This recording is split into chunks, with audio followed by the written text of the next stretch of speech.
Welcome you all friends in the third part of the lesson The New Dress written by Virginia Woolf. In the previous part we learn Mabel's paltry, weak-blooded and petty-minded nature, how she had no principles and convictions, how she believed on the opinions of others. Let's begin the next part of this lesson, and if you are new on this channel and haven't subscribed this channel yet, please subscribe the channel to get notifications of all upcoming videos. For all her dreams of living in India, married to some hero like Sir Henry Lawrence, some empire builder, still the sight of native in a turban filled her with romance. She had failed utterly. She had married Hubert with his safe, permanent underling's job in the law court, and they managed tolerably in a smallish house without proper maids and hash when she was alone, or just bread and butter. तिचं एक स्वप्न होतं, तिला इंडियामध्ये राहायचं होतं आणि sir Henry Lawrence यांच्यासोबत लग्नसुद्धा करायचं होतं. सर हेनरी लॉरेन्स त्यावेळेला ब्रिटिश मिलिटरी ऑफिसर होते, surveyor, administrator and statesman in British India. आणि ते ब्रिटिश इंडियामध्ये असल्यामुळे तिला लग्न करून ती इंडियामध्येच जाणार होती, परंतु तसं होऊ शकलं नाही. She had married Hubert. आता तिनं ह्युबर्टसोबत लग्न केलं. आता ह्युबर्ट हा कोर्टमध्ये काम करतो, एक जॉब करतो. त्याचा जॉब हा अंडरलिंग्स जॉब आहे, म्हणजे कोणाच्या तरी हाताखाली काम करणारा तो व्यक्ती आहे. तो परमनंट आहे, परंतु त्याचा जॉब हा फार मोठा नाही किंवा जास्त पेमेंट असलेला नाही. आणि त्यामुळे त्यांना आता मॅनेज टॉलरेबली, म्हणजे कसं तरी त्यांना मॅनेज करावं लागतं in a smallish house without proper maids. त्यांच्या घरी कुठल्या मेड्स नाही. अँड हॅश म्हणजे मटण वगैरे त्यांच्या घरी फार प्रमाणात शिजवल्या जात नाही किंवा केल्या जात नाही. ब्रेड आणि बटरवरच तिला समाधान मानावं लागतं. तर अशा प्रकारे तिची आता कंडिशन ही खरंच मिझरेबल आहे. But now and then Mrs Holman was off, thinking her the most dried up, unsympathetic twig she had ever met, absurdly dress too, and would tell every one about Mabel's fantastic appearance. आता Mabel आणि होलमन यांची meeting संपली. होलमन तिथून निघून गेल्या होत्या. होलमन ही त्यांच्या आयुष्यामध्ये त्यांनी बघितलेली सर्वात ड्राईडअप अशी व्यक्ती होती, भावना शून्य असलेली अशी व्यक्ती होती. अनसिम्पॅथॅटिक, जिच्याबद्दल आपण सिंपती ठेवू शकत नाही अशी ती व्यक्ती होती. ॲब्सर्डली ड्रेस, तिनेसुद्धा ॲब्सर्डली ड्रेस म्हणजे मूर्खासारखाच ड्रेस घातला होता. म्हणजेच तिने स्वतःच असा ड्रेस नव्हता घातला की लोक तिच्यावर मॉकिंग करेल, तर मिसेस होलमन यांनीसुद्धा तशाच प्रकारचा ड्रेस घातला होता असं मॅबलला या ठिकाणी म्हणायचं आहे. आणि त्यानंतर मॅबल अशी अपेक्षा करते की माझा ड्रेस हा नक्कीच फंटास्टिक असेल आणि माझा ड्रेस हा फंटास्टिक आहे असंच मिसेस होलमन आता लोकांना सांगत असतील. Now and then thought Mabel Waring, left alone on the blue sofa, punching the cushion in order to look occupied. वेगवेगळ्या प्रकारचे विचार करत आता मॅबल वेअरिंग ब्ल्यू सोफावर बसली होती. Punching the cushion in order to look occupied म्हणजे त्या कुशनला ती पंचिंग करत होती आणि त्या सोफ्यावर आपण व्यवस्थित बसलो पाहिजे, पाहणाऱ्याला व्यवस्थित वाटलो पाहिजे, याप्रमाणे ती स्वतः ऑक्युपाय होत होती.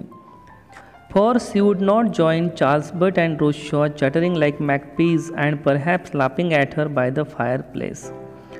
आता फायर प्लेसच्या बाजूला चार्ल्स बट आणि रोजशॉ उभे होते, चॅटरिंग करत होते, बडबड करत होते, लाईक मॅकपीज म्हणजे पक्ष्यांप्रमाणे. आणि मॅबलला वाटलं की ते जणू हिच्यावरच हसत आहेत. Now and then there did come to her delicious moments, reading the other night in bed for instance, or down by the sea on the sand in the sun at Easter.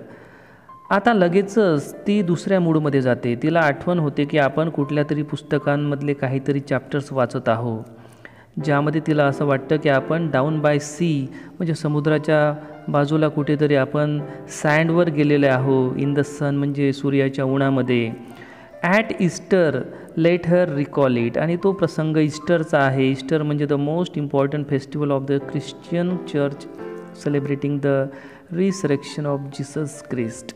तर Christian धर्मामध्ये इस्टरला फार महत्त्व असतं आणि तो प्रसंग आता तिला आठवायला लागला. तर या ठिकाणी व्हर्जिनिया वूल्फ यांनी स्ट्रीम ऑफ कॉन्शियसनेसचा वापर केलेला आहे. म्हणजे ती आता मिसेस डॅलवे यांच्या पार्टीमध्ये बसून असताना इकडे ती चार्ल्स बर्ट, रोज शॉ, मिसेस होलमन यांचा विचार करते आणि हे लोक आपल्याविषयी किती वाईट विचार करतात असं समजून लगेचच ती दुसऱ्या मूडमध्ये जाते. आता ती ईस्टरचा विचार करते. A great tuft of fell and sand grass standing all twisted like a shock of spears again the sky which was the blue like a smooth China egg. आता ती त्या ठिकाणी जे काही ग्रास आहे, ती ग्रास सँड ग्रास आहे, ती आकाशाकडे अशी उभी आहे. तिला वाटते की ते ग्रास स्पियर्सप्रमाणे आहे, भाल्यांप्रमाणे आहे आणि ती कुठे कुठे तिला फार सॉफ्ट पण वाटते. तिला वाटते की जणू काही चायना एग्सप्रमाणे सॉफ्ट आहे, सोबतच फर्म, सो फर्म म्हणजे पक्कीसुद्धा, सो हार्ड मजबूतसुद्धा. And then the melody of the waves hush hush, आणि त्यासोबतच त्याच्या समुद्राच्या लाटा त्या ठिकाणी वाहत असल्यामुळे त्यांचा आवाज येतो hush hush. They said and the children shouts paddling. मुलेसुद्धा पाण्यामध्ये आता आवाज करत होते, शाउटिंग करत होते, आपल्या बोटींना पॅडलिंग करत होते. Yes, it was a divine moment. तो फारच डिवाईन मोमेंट होता, फारच चांगला मोमेंट होता. And there she lay she felt in the hand of the goddess who was the world rather hard hearted but very beautiful goddess, a little lamb laid on the altar. One did things, these silly things, and it didn't matter so long as one never said them. Mabel आता असा विचार करत आहे की ती सूर्याच्या उन्हामध्ये समुद्राच्या काठावर सूर्याचं ऊन घेत आहे, ज्या ठिकाणी आता एक ब्युटिफुल गॉडेस आलेली आहे, जिच्या हातामध्ये एक ब्युटिफुल लॅम्ब आहे. त्या गॉडेसने ते लॅम्ब चर्चमधील एका पवित्र आसनावर ठेवलेलं आहे. अल्टर म्हणजे चर्चमधील पवित्र आसन. तर अशा प्रकारचा ती आता विचार करते आणि सोबतच तिला असं वाटते की या जगामध्ये खूप चांगले लोक पण आहे, रॅदर हार्ड हार्टेड पीपल. म्हणजे तिला आता असं म्हणायचं आहे की या जगामध्ये ज्याप्रमाणे हार्ड हार्टेड पीपल आहे, पत्थरदिल लोक किंवा पाषाण हृदयाचे लोक आहेत, तसेच चांगले पण लोक या जगामध्ये आहे. म्हणजे जग हे चांगलं आहे. तर असा जगाबद्दलचा एक पॉझिटिव्ह दृष्टिकोन ठेवून मॅबल या ठिकाणी विचार करायला लागते. And also with Hubert, sometimes he had quite unexpectedly carving the mutton for Sunday lunch for no reason, opening a letter, coming into a room, divine moments when she said to herself, for she would never say this to anybody else, this is it, this has happened, this is it. Sunday लंचसाठी तिने आपल्या पतीसोबत ह्युबर्टसोबत मटण पण बनवलेलं आहे असंही तिला वाटतं, असाही ती विचार करते आणि ती स्वतःलाच म्हणते की मी ही गोष्ट कुणालाच सांगणार नाही. दिस इज इट, हे घडलेलं आहे, हे खरं आहे, अशाही प्रकारचे स्टेटमेंट्स ती या ठिकाणी देते. आता this is it, this has happen, this is it हे स्टेटमेंट कोणत्या तरी लेखकाचे असावे, कुठल्या तरी फेमस बुक्समधले असावे, ज्या स्टेटमेंटचा मॅबलच्या मनावर फार मोठा परिणाम झालेला असेल. कारण या ठिकाणी मॅबलचं व्यक्तिमत्व रेखाटणे हे फारच कठीण आहे. तरीही व्हर्जिनिया वूल्फ यांनी वेगवेगळ्या स्ट्रीमचा आधार घेऊन, वेगवेगळ्या सिच्युएशनचा आधार घेऊन ते रेखाटण्याचा फार चांगल्या प्रकारे प्रयत्न केलेला या ठिकाणी दिसून येतो. And the other way about it was equally surprising, that is when everything was arrange, music, weather, holiday, every reason for happiness was there, then nothing happen at all. One wasn't happy, it was flat, just flat, that was all. आता त्या समुद्राचा जर आपण विचार केला तर त्याही ठिकाणी सर्व वातावरण हे चांगलंच होतं. आणि आता पार्टीचा जरी विचार केला तर पार्टीमध्ये सुद्धा म्युझिक, वेदर सर्व काही व्यवस्थित होतं, holiday, every reason for happiness. परंतु तरीही मॅबल फार खुश दिसत नाही, हॅपी दिसत नाही. म्हणजे ती त्या ॲटमॉस्फिअरमध्ये ज्या वेळेला ती समुद्राच्या काठावर होती त्याही ठिकाणी असं वाटत नाही की सी वॉज व्हेरी हॅपी. आणि जर या सिच्युएशनचा या पार्टीच्या संदर्भाने विचार केला तरी आपण असं म्हणू शकतो की ती पार्टीमध्ये सुद्धा खुश नाही. It was flat, just flat म्हणजे ती नीरस होती. No interest of anything, flat म्हणजे नो इंटरेस्ट ऑफ एनिथिंग, तिला कुठल्याही गोष्टीचा इंटरेस्ट नव्हता. Her fresh self again, no doubt, she had always been a fretful, weak, unsatisfactory mother, a wobbly wife, lolling about in a kind of twilight existence with nothing very clear or very bold or more one thing than another, like all her brothers and sisters except perhaps Herbert. एक आई आणि एक पत्नी म्हणून जर मॅबलचा विचार केला तर एक आई म्हणून सुद्धा ती सक्सेसफुल राहिली नाही आणि एक पत्नी म्हणून सुद्धा. आईचा जर विचार केला तर ती नेहमीच अनहॅप्पी, व्रेच आणि दुर्बल अशी वाटते. फ्रेटफुल म्हणजे कंटाळवाणी, अनसॅटिस्फॅक्टरी, कधीच ती समाधानी नाही, वीक आहे, अशक्त आहे, तिच्यामध्ये कुठली पॉवर नाही, शक्ती नाही. आणि वाईफचा जर विचार केला तर ती डळमळीत आहे, कधीच ती फर्म नाही, पक्की नाही, ती कुठलंच डिसिजन घेऊ शकत नाही, म्हणजे वोबली आहे. Lolling about in a kind of twilight existence with nothing very clear or very bold or more one thing than another like all her brothers and sisters except perhaps Herbert. जणू काही संध्याकाळचा जो संधीप्रकाश असतो त्या संधीप्रकाशामध्ये ती कुठेतरी बसलेली आहे, म्हणजे तिला व्हेरी क्लिअर आणि व्हेरी बोल्ड, ठळकपणे आणि व्हेरी क्लिअरली आपण पाहू शकणार नाही, असं तिचं एक कॅरेक्टर या ठिकाणी वर्णन केलेलं आहे. आणि तिचे भाऊ बहीण पण तिच्याचप्रमाणे आहे.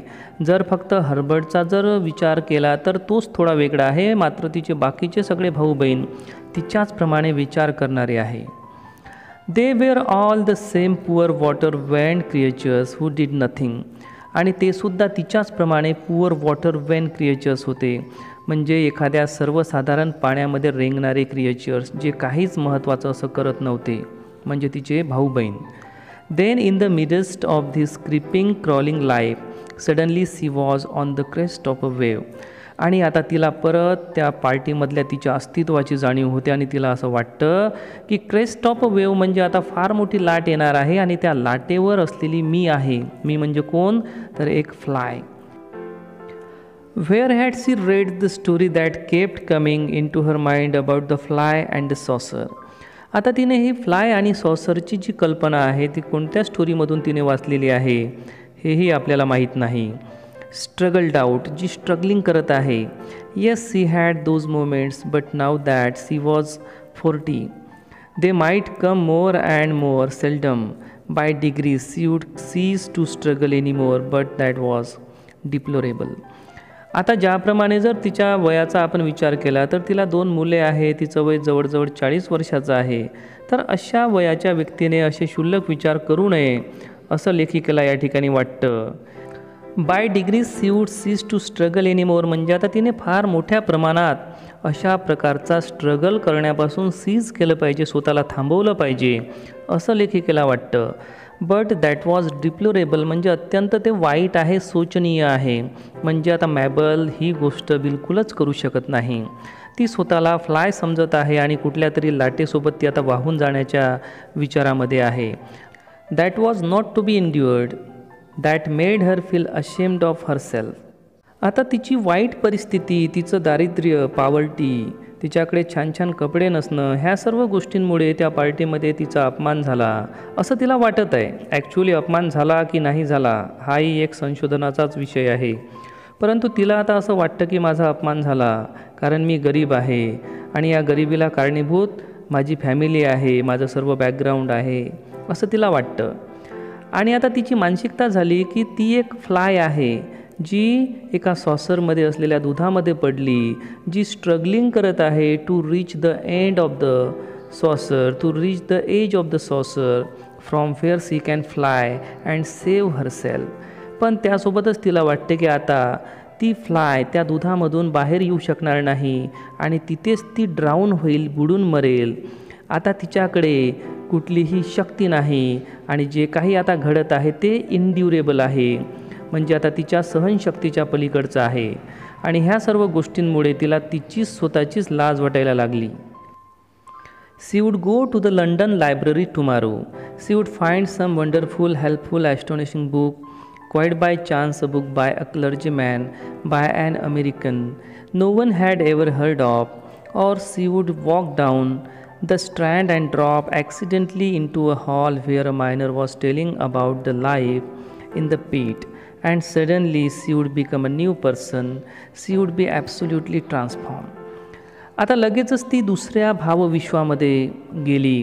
ती आता विचार करायला लागली की मी उद्या लंडन लायब्ररीमध्ये जाऊन त्या ठिकाणाहून बरेचसे वंडरफुल, हेल्पफुल आणि ॲस्टॉनिशिंग म्हणजे चकित करणारे, मदत करणारे फार चांगली चांगली पुस्तके मी विकत घेऊन येईल.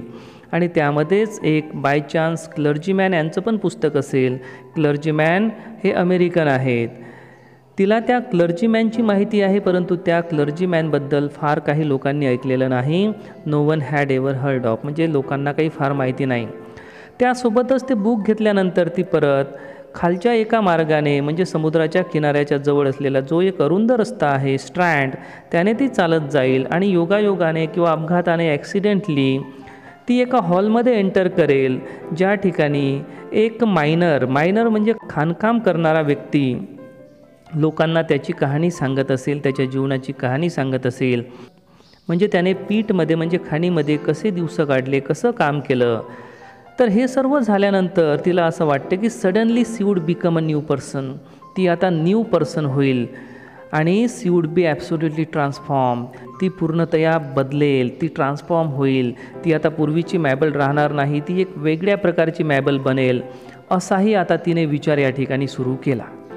C would wear a uniform, she would be called sister somebody, she would never give a thought to clothes again. आता ती म्हणते की मी आता युनिफॉर्म घालेल आणि मला लोक आता सिस्टर म्हणतील. आता हा युनिफॉर्म नेमका कुठला हे काही सांगता येणार नाही, परंतु होऊ शकतं की तिला त्या खाणकाम करणाऱ्या व्यक्तीप्रमाणेही युनिफॉर्म घालण्याची इच्छा झाली असावी.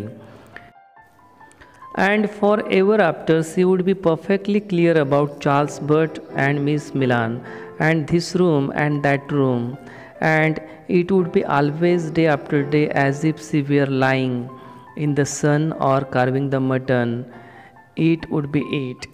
त्यानंतर ती म्हणते की मी चार्ल्स बर्ट आणि मिस मिलान यांच्याकडे सुद्धा क्लिअर अबाउट करेल, म्हणजे जो कोणी चांगला असेल त्याला चांगलं म्हणेल, जो वाईट असेल त्याला वाईट म्हणेल.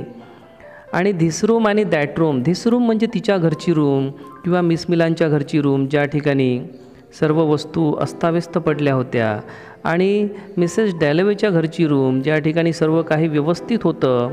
आणि ह्या दोन रूम्स पाहून आणि कंपॅरिझन करून तिला तिच्या कंडिशनबद्दल किंवा तिच्या फेसबद्दल, तिच्या ड्रेसबद्दल तिला जे वाईट वाटलं होतं, तर तिला आता असं म्हणायचं आहे की मी ह्या सर्व गोष्टी क्लिअर करेल. म्हणजे आता मी असं वाईट वाटू देणार नाही, मला त्या गोष्टीचं काही वाईट वाटणार नाही, कारण मी आता ट्रान्सफॉर्म होत आहे, मी बदललेली आहे. मला आता कपड्यांबद्दल काही वाटणार नाही, मला आता त्या गोष्टींबद्दल काही आकर्षणसुद्धा वाटणार नाही, कारण आता मी एक सिस्टर झालेली आहे, लोक मला सिस्टर म्हणतील आणि माझ्यामध्ये एक ब्रॉड व्ह्यू आलेला असेल. तर असाही वेगळ्या पद्धतीचा विचार ती या ठिकाणी करते. आणि त्यासोबतच ती म्हणते की मी माझ्या पतीसोबत कार्विंग द मटन म्हणजे मटणाच्या पार्ट्या किंवा संडेला ज्याप्रमाणे ती मटण बनवायची, तर तशा प्रकारे मी आता बऱ्याचदा मटण पण बनवेल आणि लाईंग इन द सन म्हणजे सूर्याच्या उन्हामध्ये सुद्धा मी समुद्राच्या किनाऱ्यावर पडून राहीन आणि ह्या सर्व गोष्टी होतील.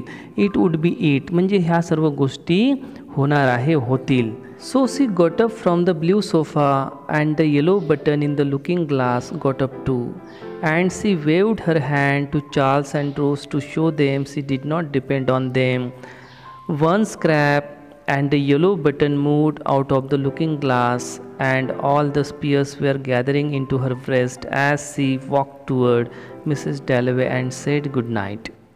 मॅबल अजूनही आरशामध्ये स्वतःला पाहत होती, परंतु आता ती ब्ल्यू सोफ्यावरून उठली. तिने चार्ल्सला आणि रोजला हात दाखवला, बाय केलं आणि ती आता मिसेस डॅलवे यांच्या दिशेने जायला लागली.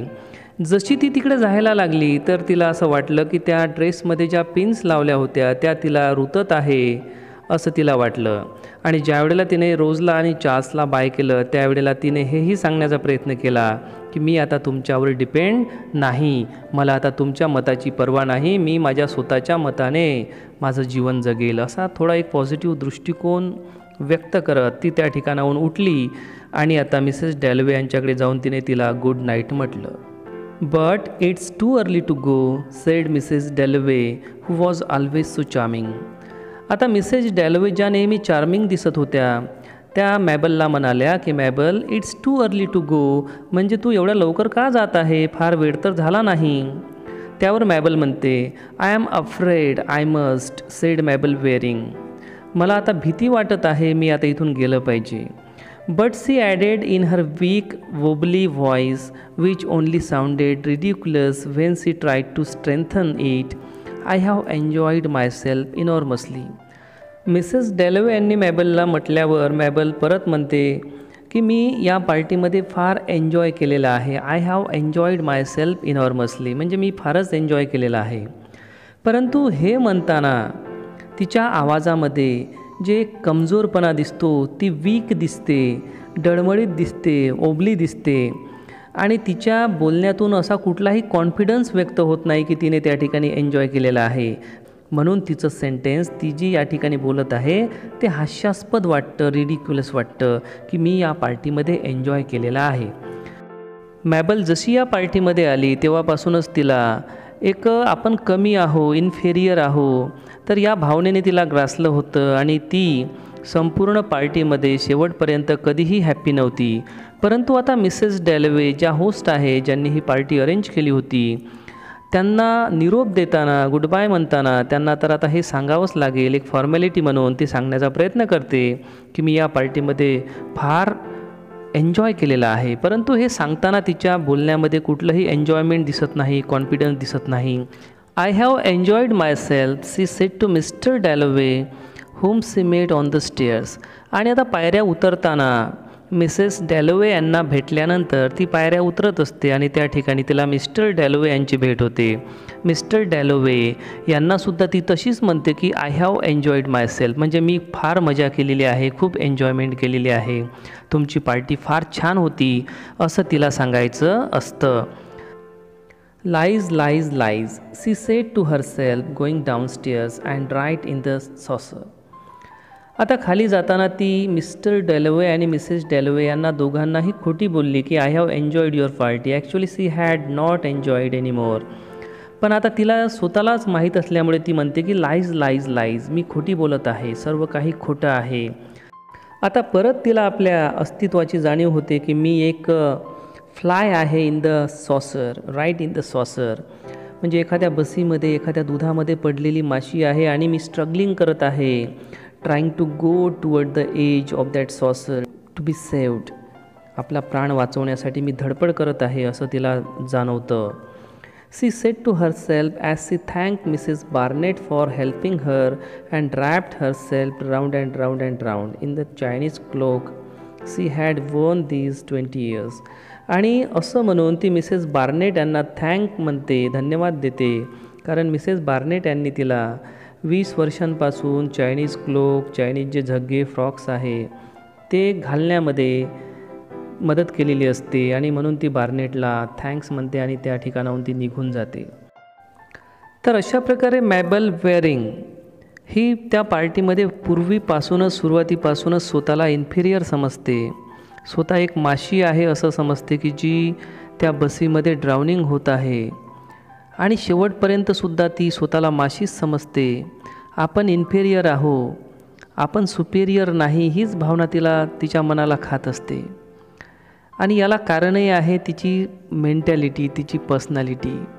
लोक काय म्हणतात याला जास्त महत्त्व देणारे लोक हे अशाच प्रकारचे असतात आणि ते डिप्रेशनमध्ये बुडून जातात आणि अशा डिप्रेशनमध्येच अशा लोकांचा अंतही होत असतो. म्हणून आपण लोकांच्या मतांवर फार डिपेंड असण्यापेक्षा आपण काय आहो हे आपणच जज केलं पाहिजे.